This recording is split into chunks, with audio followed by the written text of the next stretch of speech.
Hey guys, what's up? Musica here. I thought of giving you guys something a little bit different this time. I'm the kind of guy to love a good scary story, and what better way to do that than bringing you some spooky folklore from West Virginia and my in-game encounters with them.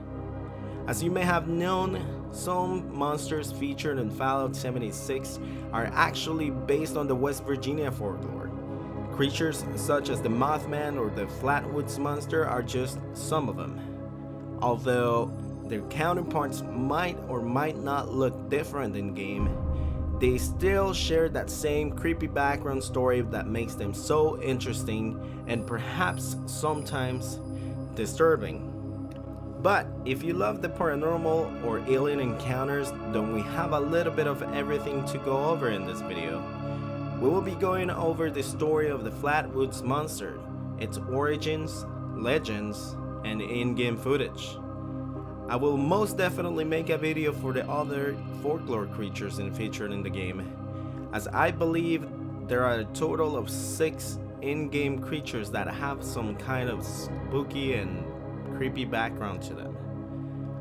I've done as much research as I could, so I will try to be as accurate as possible in these stories. But if I do happen to get something wrong, please feel free to correct me. But without further ado, let's begin. On September 12, 1952, 7:15 p.m., two brothers, Edward and Fred May, along with their friend Tommy Heyer, said they saw a bright object cross the sky and land on the property of a local farmer known as Bailey Fisher. The boys ran to their home where they told their mother what they just had seen. Caitlin May, accompanied by the 3 boys, other local children, and West Virginia National Guardsman Eugene Lemon, went to the Fisher farm in an effort to locate whatever it was the boys thought they saw. The group reached the top of a hill, where one of the boys said they saw a pulsing red light. Lemon aimed a flashlight in that direction and momentarily saw a tall man-like figure with a round red face, surrounded by a pointed hood-like shape. Descriptions started to vary. In an article for Fate magazine, based on his tape recorder interviews, UFO writer Gray Barker described the figure as approximately 10 feet tall, which emitted greenish orange light in a dark black or green body. Caitlin May described the figure as having small claw-like hands and a head that resembled the Ace of Spades. According to the story, when the figure made a hissing sound and gliding towards the group, Lemon screamed and dropped his flashlight, causing the group to run away. The group said they smelled a pungent mist, and some later said they were nauseated. The local sheriff and a local deputy had been investigated reports of a crashed aircraft in the area. They searched the site of the reported monster, but saw, heard, and smelled nothing. According to Barker's account, the next day, Lee Stewart Jr. of the Braxton Democrat claimed to discover skid marks in the field and an odd gummy deposit, which were subsequently attributed by UFO enthusiast groups as evidence of a saucer landing.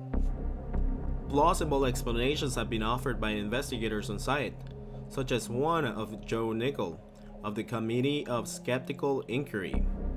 He concluded that the bright light in the sky reported by the witnesses on September 12 was most likely a meteor, that the pulsating red light was likely an aircraft navigation beacon, and that the creature described by witnesses closely resembled an owl. Nichols suggested that witnesses' perceptions were distorted by their heightened state of anxiety. Nichols' conclusions are also shared by a number of other investigators, including those of the Air Force.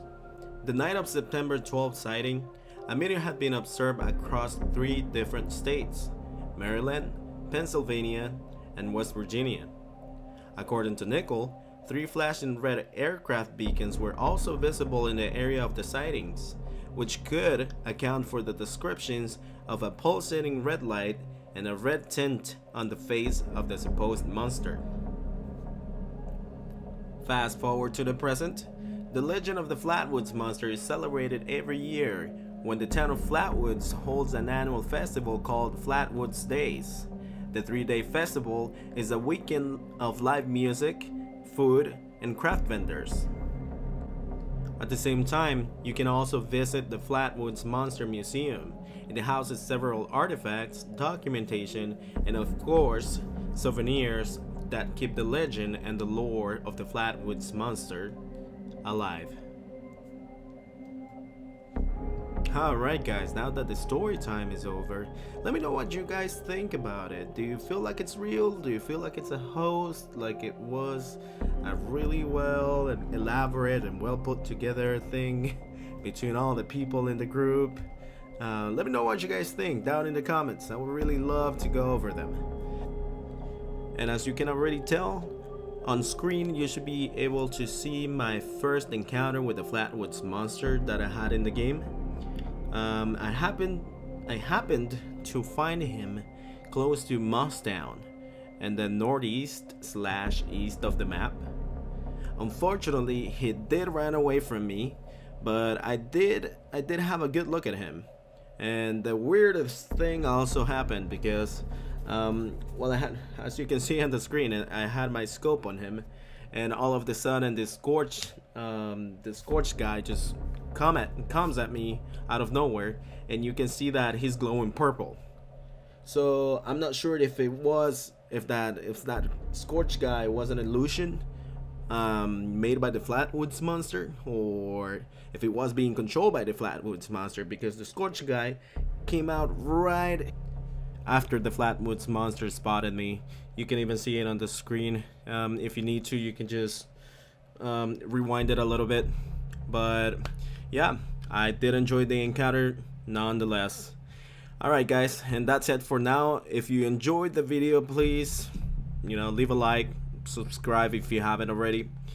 Leave a comment or any sign that you enjoyed the video and that you would like me to make any more videos about the Fallout 76 folklore stories.